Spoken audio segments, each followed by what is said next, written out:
Hello everyone. I'm so happy to be back again after a very long break. And today I'm going to be showing you all a nice Tiffin Sambar. So this sambar is just delicious to have with some nice hot idlis or dosa or vada and all. So just the difference between this and the normal sambar is that we'll be making a nice fresh powder and we'll add this at the end. And that makes this sambar absolutely delicious and more aromatic. So now let me show you all how to do this. These are the ingredients which are required. Vegetables, I'm going to use some onions, turnip, drumsticks, pumpkin, carrot and beans. These are for tempering. I've given the exact quantities in the description box below the video. And these ingredients are for the sambar powder. First, I take about half a cup of Toor dal, wash it about 4 to 5 times, that's till the water runs clear. And now to cook the dal, take about 3 cups of water, half a teaspoon of turmeric powder, 2 green chilies, 4 to 5 cloves of garlic, 1 tomato and 1 tablespoon of oil. So now we are going to pressure cook this.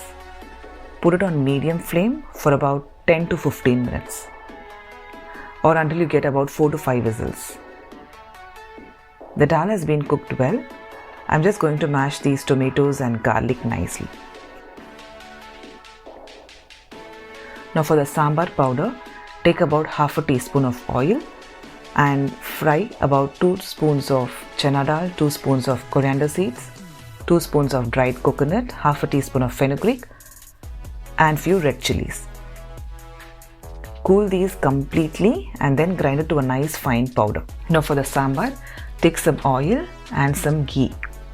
And once it's hot, add a teaspoon of mustard seeds, a teaspoon of urad dal, a teaspoon of cumin seeds, some curry leaves, few red chilies and a teaspoon of asafoetida.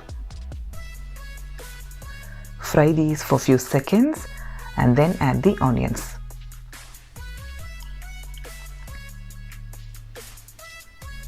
Now saute the onions till you get a nice aroma and then add the drumsticks. So fry these for a few seconds and then add the remaining vegetables.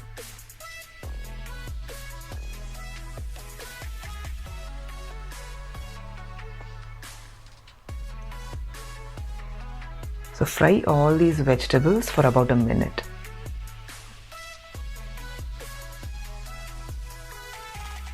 So now we are going to cook these vegetables. Add about 3 cups of hot water and let this cook for about 4 to 5 minutes. I'm also going to add about half a teaspoon of tamarind extract.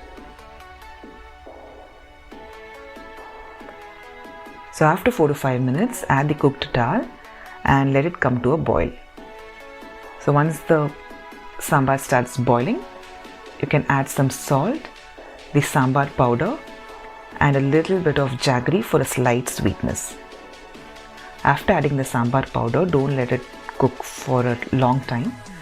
Just let it boil for a further 1 or 2 minutes and then turn off the stove. Garnish it with some coriander leaves and serve it hot with some idlis or dosas. Hope you all like this recipe. So do try this and enjoy. And if you're new to my channel, so please do subscribe. And I'll meet you all soon with more recipes.